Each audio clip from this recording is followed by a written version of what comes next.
Hello everyone, Crispy Robo Chicken here. Welcome to my channel and this little video where I give you 10 tips for things you might want to watch out for at the Berlin airport, mistakes you want to avoid or things you should do. So let's get right into it. And if you like this video, please give it a like on YouTube as well. And well, if you want to see my other videos, my other German videos, think about maybe subscribing to the channel. It would help me a great deal. And if I have forgot anything or made some grave mistake or this video is outdated by the point you watch this, just leave a comment and help your fellow pilots out.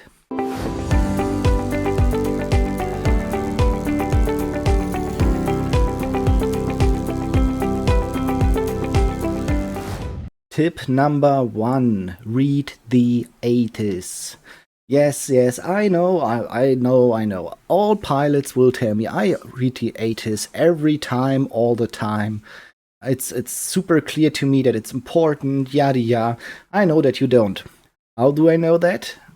I have had situations, pilots telling me that information alpha is current, but I haven't even set ATIS active yet. So, or sometimes I told pilots information Charlie is current, but the ATIS was offline for the past 20 minutes and they couldn't possibly see the ATIS. And they were, oh, yeah, sure, I've checked Charlie, I know. But don't lie to us controllers, we know. And we know especially in Berlin because the ATIS has some important information to you. It's not just the letter code that you need for your IFR clearance. It has information about runways that are in use. It has information about maybe special operations that are in use or about taxiways that are closed. So please, please, please actually read the ATIS. Tip number 2, what runway to expect. In Berlin, when arriving or departing, normally for the most part, the runway you're going to use is determined by your gate. If your gate is on the northern apron, or the echo apron, or some alpha stand, a general aviation terminal, or a stand north of Bravo 04, or Delta 07 on the left here, then in all of those cases where you are in the green area, you are going to get the northern runway, except when your wingspan is more than 65 meters. If it's more than 65 meters, looking at a Boeing 747-800, Airbus A380, those kinds of things, then you will always get the southern runway no matter where you are parked. So that is the easy answer to what runway to expect. Another question I get quite often is, after I give you the IFR clearance as a controller, pilots ask me, what runway can we expect? In Berlin, every departure is linked to exactly one runway. So for example, if you are to fly the Gerga 1 Alpha departure, it is only for runway 25 right. There is no runway 25 left Gerga 1 Alpha or a runway 07 right Gerga 1 Alpha. Gerga 1 Alpha is always runway 25 right, and that's true for all the other departures. Every departure is always for exactly one runway. Tip number 3, know your victors. What do I mean? Here in Berlin we have this big beautiful apron with 3 taxi lines in parallel. From left to right, that's Victor 1, Victor Charlie and Victor 2. Pretty straightforward, right? Victor 1, Victor Charlie and Victor 2. Well, it's not that easy, because if you go along this taxiway here towards the north, you will see suddenly here in the middle kind of an X. So this looks a bit confusing, but what important part is, this one here is Victor Mike crossing over from Victor 1 via Victor Charlie over to Victor 2 or the other way around. Victor Mike is this cross with those holding points here right in the middle of the apron. Now, if we go further north and we continue a bit, we have a little issue here that is not super clear to see in Flight Simulator, so you kind of have to know that it's there. Take a look at the charts maybe. And you will see that here is this street crossing over the apron from right to left. And the taxiways, Victor 2 and Victor 1, they end before that road. So the only way to cross the road is here via Victor Charlie in the center. And then after this crossing here, the taxiways continue on the left and on the right, but not as Victor 1 and Victor 2, but as Victor 3 and Victor 4. If you take a look at the charts, it gets a bit more clear. So I'm talking about this center apron here in Berlin, and if you take a look at this chart, you can see Victor 1, Victor Charlie, Victor 2, Victor Mike in the center. Then here there's this hotspot marking. You can see the taxiways stop and continue as Victor 3 and Victor 4 over here. Be aware where those victors are, and also be prepared for pushback instructions that force you or that asks you to push back onto any of those taxiways in any direction.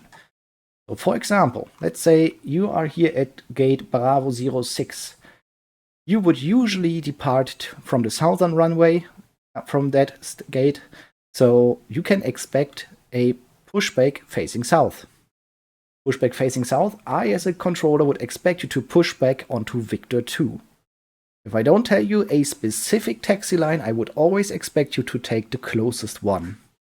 Otherwise, I would say something like pushback facing south onto Victor 1. So asking you to push back all the way over to Victor 1 and then facing south.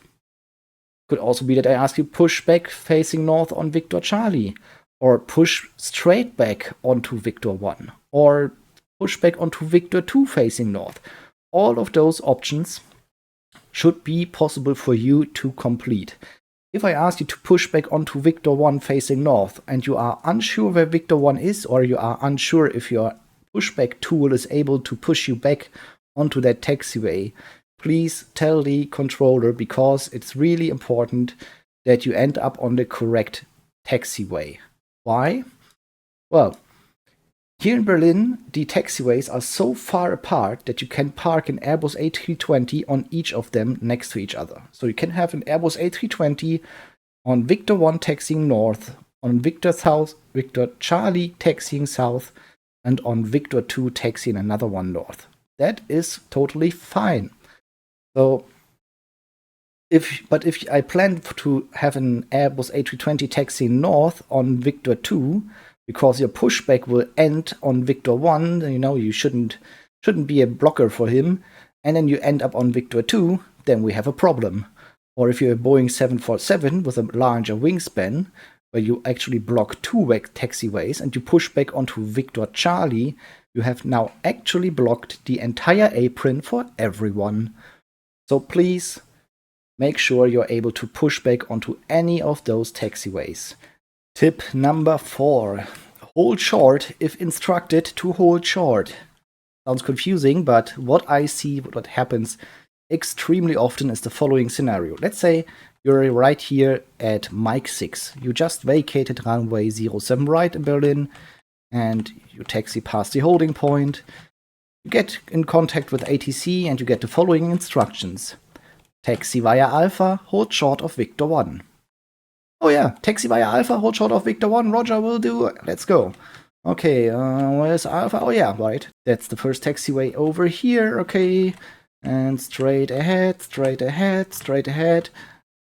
Oh yeah, I'm on Alpha, and now to my left is Victor 1. Oh, here's a line. Well, my instruction was to hold short. Please stop before this line. Do not enter Victor 1. Hold short of Victor 1 means you stop before this line. If you don't see the line, because it's not in your scenery, then please stop in a way that any aircraft could taxi along Victor 1 all the way from left to right without you interfering.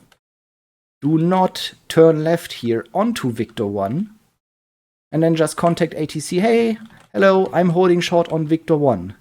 Yeah, now you're holding short on Victor 1, and if there's an aircraft coming from the opposite side, again, we have efficiently blocked all traffic here in Berlin. So please make sure that if you get a hold short of something instruction, you hold short of that whatever it is, you should hold off short. The runway, the taxiway, whatever. But especially hold short of Victor 1, I see that so often. Do not enter Victor 1. Here's Alpha, here's Victor 1. Hold short of Victor 1 means you hold before you enter Victor 1. You do not enter Victor 1. I'm sorry for all the pilots who already know this, but you would not believe how often I see pilots just rushing onto Victor 1, or pilots, for example, when leaving the apron, I give them the instruction, taxi via Victor 1, hold short of Bravo, and I just turn right onto Bravo, and then maybe block another aircraft that was expected to go the other direction. So that's a big, big problem. Tip number 5, intersection departures. If we take a look at the chart here in Berlin, you can see that the runways are quite long. The southern runway 4,000 meters or 13,000 feet, and the northern runway nearly 12,000 feet, 3,600 meters. Most aircraft don't need the entire runway for departures.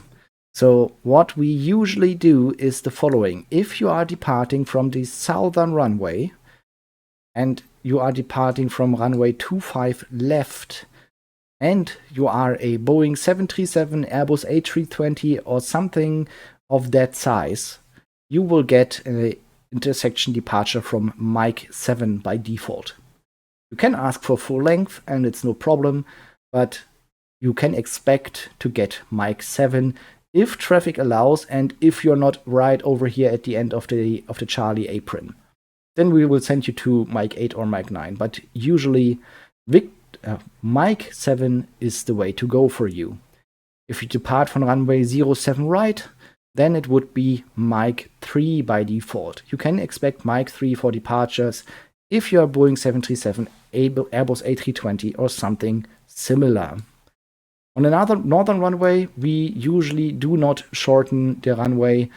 Lima 7 is there the default for departures, or Lima 2 from the other direction. We do not give you Lima 3 or Lima 6 or something else by default, but you can always request it. Tip number 6, stay with the controller after departure. Many German airports, it is common practice that you have a departure frequency you are expected to switch to when airborne. For example, in Munich or Nuremberg, that is the standard practice. In Berlin, on the other hand, it's a bit different. The two runways here in Berlin are so far apart from each other that we can use them independently, meaning you could have a landing at the one runway and a departure at the same moment on the other one, or two departures or two arrivals at the same time. Meaning that when you are departing, you are in close proximity to other traffic at low altitude, and that's why you are still actually controlled by the tower. The tower makes sure that you turn not into another aircraft that is currently arriving or departing here in Berlin. So you have to wait for the tower that he hands you over to Bremen radar. So please stay on frequency so we can make sure you are actually flying the departures we are expecting you to. Tip number 7, use the frequency the controller gives you or the one in the charts. Do not trust vPilot. What I mean by this is the following. Usually, controllers cross-couple frequencies, so they listen on multiple frequencies, acting as several different stations at once. For you as a pilot, this means you should always switch to the frequency you're given by the ATC or by to the one in the charts. For example, when departing here in Berlin, and we take a look at the departure chart for the Log 1 Quebec departure, it says here, your controller will be Bremen radar 120.630. So please switch to this frequency. Do not switch to the arrival frequency you might see in vPilot. Don't get confused if the controller tells you to switch to this frequency, but you don't see it in vPilot. In vPilot, it could be that a completely different station, for example, the northern arrival is online, and This station covers also the southern departure and will also listen on this frequency. Why is it important to switch to the correct frequency? If another controller comes online and, for example, now takes care of all the departures, all the pilots are already on the correct frequency. We don't need to hand them over from one to the another controller. You are always on the right frequency if you follow the charts. Tip number 8, late landing clearances. Especially if it's busy in Berlin, the runways will be used with the maximum capacity available, meaning there is very tight gaps between departures and arrivals, or two arrivals or two departures. So please be patient when arriving. If you hear a lot of chatter on frequency, you can expect a late landing clearance, meaning maybe a mile or two away from the threshold, or even as late as really just above the threshold. All of this is fine. Please do not go around if you are like a mile away from the threshold and don't have a clearance yet.